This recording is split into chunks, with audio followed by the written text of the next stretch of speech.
La théorie des domiciles d'exaltation est intéressante parce qu'elle met l'accent sur l'équinoxe et les solstices.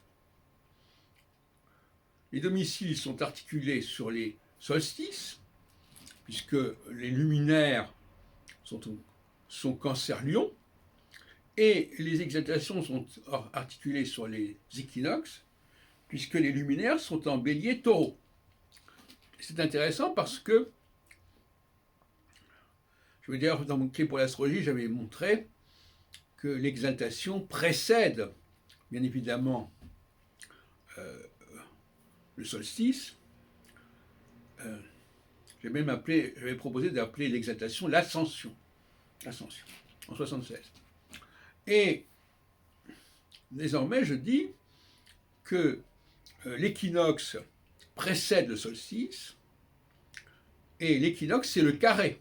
Le solstice, c'est la conjonction ou l'opposition. Mais il faut que ce soit très clair là-dessus.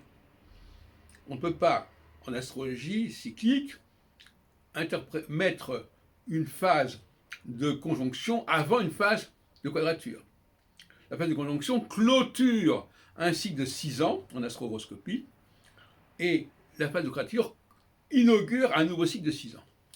Donc, vouloir relier une phase de conjonction à une phase de quadrature, c'est une aberration, parce qu'on est dans deux temps différents, dans deux cycles différents, dans deux phases différentes.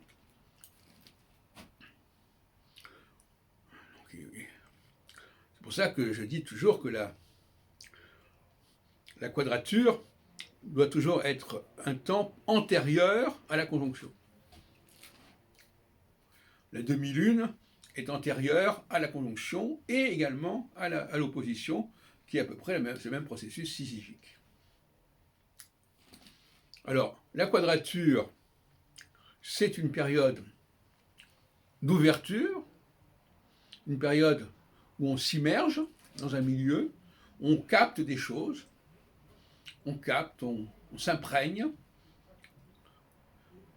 C'est aussi, sur le plan sexuel, le moment où la femme est fécondée,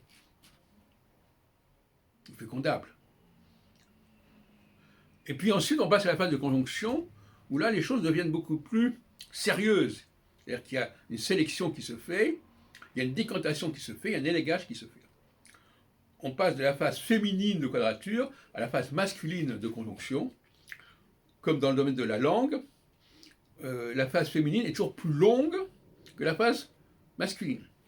Et donc ce qui est long précède ce qui est court. Alors aussi, il peut y avoir un contresens.